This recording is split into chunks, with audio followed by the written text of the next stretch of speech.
হৈছে বিশ্বৰ সকলো ৰাষ্ট্ৰই আজি তেখেতে ক্লাইমেট চেঞ্জৰ লগত মোকাবিলা কৰিবৰ কাৰণে ক্লাইমেট একশ্যনৰ যি কাৰ্যসূচী দৃষ্টান্তমূলকভাৱে হাতত লৈছে তাৰ ফলশ্ৰুতিত আজি বিশ্ববাসীয়ে সকাহ পাইছে। আমি ভাৰতীয় নাগৰিকসকলেও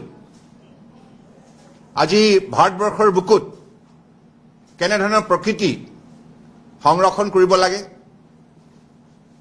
এক পেৰ মা কে নাম এনেধৰণৰ কাৰ্যসূচীৰ যোগেদি স্বচ্ছ ভাৰত অভিযান, গংগা চাফাই অভিযান আৰু গ্ৰীণ ট্ৰান্সপৰ্টৰ যোগেদি ব্লু ইকনমি আয়ত্ত কৰাৰ যি যাত্ৰা, এই কথাবিলাকে আজি উঠি অহা প্ৰজন্মকো আমাৰ প্ৰদূষণমুক্ত এখন ভাৰত নিৰ্মাণ কৰাৰ ক্ষেত্ৰত প্ৰতিগৰাকী নাগৰিকক সচেতন কৰি তুলিছে, সজাগ কৰি তুলিছে, সক্ৰিয় কৰি তুলিছে। গতিকে এই পৰিৱৰ্তনবিলাকে আজি ভাৰতবৰ্ষক বিশ্বৰ বুকুত এটা শক্তিশালী মাত্ৰা দিছে। আনপিনে সেৱা, সুশাসন আৰু গৰীব কল্যাণ আপোনালোকে সকলোৱে দেখিছে যে নিস্বাৰ্থভাৱে দেশবাসীক সেৱা কৰাৰ যি দৃষ্টান্তমূলক উদাহৰণ মাননীয় প্ৰধানমন্ত্ৰী ডাঙৰীয়াই সন্মুখৰ পৰা দেখুৱাইছে, তাৰ ফলত আজি সুশাসন ব্যৱস্থা সম্ভৱ হৈছে, গুড গভাৰ্নেন্স, আৰু দুখীয়া মানুহৰ মংগলাৰ্থে আজি যিখিনি আঁচনিয়ে হাতত লৈছে, যিটো প্ৰযুক্তিৰ যোগেদি দুখীয়া মানুহবিলাকক পোনপটীয়াভাৱে চৰকাৰী আঁচনি শতকৰা 100% লাভান্বিত কৰাৰ বাবে যিটো প্ৰয়াস কৰা হৈছে স্বচ্ছ আৰু নিকা নীতিৰে, তাৰ ফলশ্ৰুতিত আজি ভাৰতবৰ্ষৰ বুকুত এই 11 বছৰীয়া কাৰ্যকালত আটাইতকৈ উল্লেখযোগ্য বিষয়, যিটো কথা বাৰম্বাৰ আলোচনা হ'ব লাগে, 25 কোটি দৰিদ্ৰ সীমা ৰেখাৰ তলত অৱস্থান কৰা লোকে আজি পৰিত্ৰাণ পালে। 25 কোটি বুলি ক'লে ইউৰোপৰ কেইবাখনো ৰাষ্ট্ৰ মিলাই সিমান সংখ্যক জনসংখ্যা হ'ব। গতিকে এইটো এটা এনেধৰণৰ উদাহৰণ, যিটো উদাহৰণে আজি বিশ্বৰ আগশাৰী বিশ্ববিদ্যালয়বিলাককো, যিবিলাক ইউনিভাৰ্চিটি আছে, কেছ ষ্টাডি হিচাপে অধ্যয়ন কৰাৰ এটা বিষয়বস্তু হৈ পৰিছে। গতিকে এনেধৰণৰ মাননীয় প্ৰধানমন্ত্ৰী ডাঙৰীয়াই ইনোভেটিভ আৰু অত্যন্ত নিষ্ঠাৰে যিবিলাক আঁচনি হাতত লৈছে, বিশেষকৈ তেখেতে বিশ্বাস কৰে আমাৰ ভাৰতবৰ্ষৰ 4টা কমিউনিটি আছে, মহিলা, যুৱ, কৃষক আৰু গৰীব, আৰু সকলো এই 4টা কমিউনিটিক আমি সবলীকৰণ, শক্তিশালী কৰিব পাৰিলেই সামগ্ৰিকভাৱে ভাৰতবৰ্ষৰ সকলো ক্ষেত্ৰতে শক্তিশালী হ'ব। আজি ভাৰতবৰ্ষক বিশ্বৰ সকলো ৰাষ্ট্ৰই একেমুখে স্বীকাৰ কৰে, আৰু আটাইতকৈ ডাঙৰ ডাঙৰ যিখিনি ফিনেন্সিয়েল ইনষ্টিটিউশ্যন আছে, ক্ৰিটিক আছে, সমালোচক আছে, তেখেতসকলে স্বীকাৰ কৰে যে ভাৰতবৰ্ষৰ নাও fastest growing economy in the world, আৰু ইতিমধ্যে বিশ্বৰ 4ৰ্থ বৃহৎ অৰ্থনীতি হিচাপে স্বীকৃতি বুটলিবলৈ সক্ষম হ'ল, আৰু অহা 2029ৰ ভিতৰত 3য় বৃহৎ অৰ্থনীতি হিচাপে ভাৰতবৰ্ষে স্বীকৃতি বুটলিবলৈ সক্ষম হ'ব। এই যে যাত্ৰা, এই যাত্ৰাত মাননীয় প্ৰধানমন্ত্ৰী ডাঙৰীয়াই কৈছে স্পীড এণ্ড স্কেল, এই দুটা নীতি সকলো সময়তে বাহাল ৰাখিব লাগিব। আমি ইয়াৰ গতি তীব্ৰ ৰূপত ধাৰণ কৰিব পৰাকৈ আমাৰ অৱদান থাকিব লাগিব। ভাৰতবৰ্ষৰ প্ৰতিগৰাকী নাগৰিকৰ যিটো ৰাষ্ট্ৰৰ প্ৰতি দায়িত্ব, কৰ্তব্য, এই ক্ষেত্ৰতো তেখেতে যিখিনি সজাগতা আনিলে, সচেতনতা আনিলে, ই অত্যন্ত উল্লেখযোগ্য। কাৰণ আপোনালোকে জানে মাননীয় প্ৰধানমন্ত্ৰী ডাঙৰীয়াই ইংৰাজসকলৰ শাসনকালত এই বুট ক্লাবৰ যিটো ৰাস্তা, ৰাজপথ নামেৰে নামাকৰণ কৰা হৈছিল। তেখেতে ৰাজপথটো আঁতৰাই কৰ্তব্য পথ দিলে। কৰ্তব্য মানে গোটেই ভাৰতবৰ্ষৰ 140 কোটি 84 লাখ লোকৰ ৰাষ্ট্ৰৰ প্ৰতি যি দায়িত্ব আৰু কৰ্তব্য আছে আমি সকলোৱে ইয়াক নিষ্ঠাৰে পালন কৰিব লাগিব গতিকে মানুহৰ মাজত গণতান্ত্ৰিকভাৱে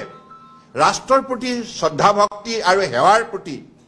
যিটো অনুৰাগ বৃদ্ধি কৰাৰ বাবে তেখেতে প্ৰয়াস কৰিলে পদক্ষেপ ল'লে তাৰ ফলশ্ৰুতিত আজি ইনক্লুচিভ আজি কোঅপাৰেটিভ ফেডাৰেলিজম এই কথাবিলাকৰ এই সংজ্ঞাবিলাকৰ আজি মূল্যাংকন হৈছে 3 নম্বৰ পৰ্যায় গতিকে সেইকাৰণে আজি আপোনালোকে দেখিছে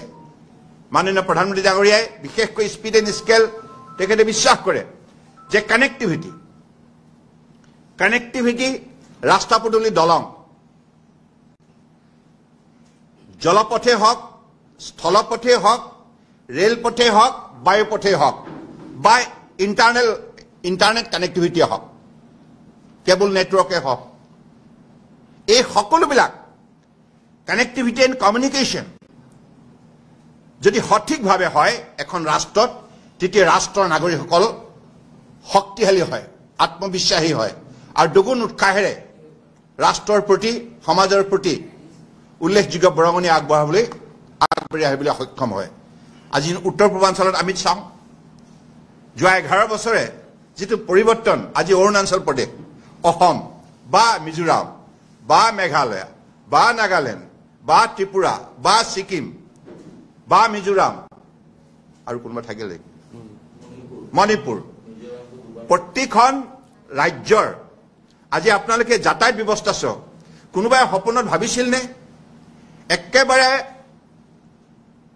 পাহাৰৰ একেবাৰে শৃংগত থকা এখন ৰাজধানী আইজল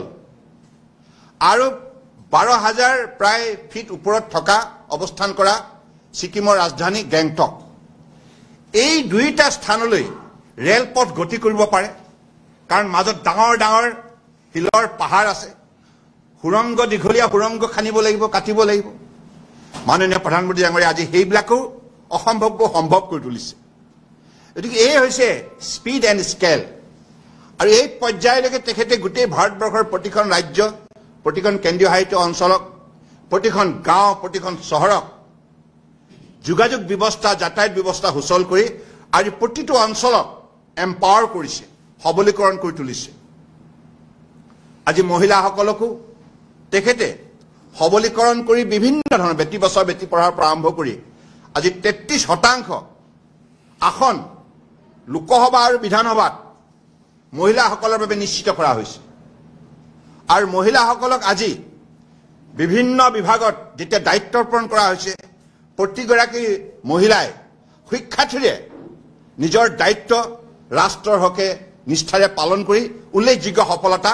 ৰাষ্ট্ৰৰ সকল বুটলিবলৈ সক্ষম হৈছে ঠিক তেনেধৰণে যুৱ শক্তিকো ষ্টাৰ্টআপৰ যোগেদি আজি বিশ্বৰ বুকুত ভাৰতীয় যুৱকে আজি বিশেষ সন্মান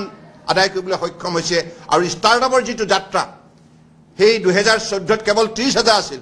এতিয়া প্ৰায় 1 লাখ প্ৰায় 60,000 অতিক্ৰম কৰিলে গতিকে এনেধৰণে 1,70 লাখ আজি যুৱক যুৱতীয়ে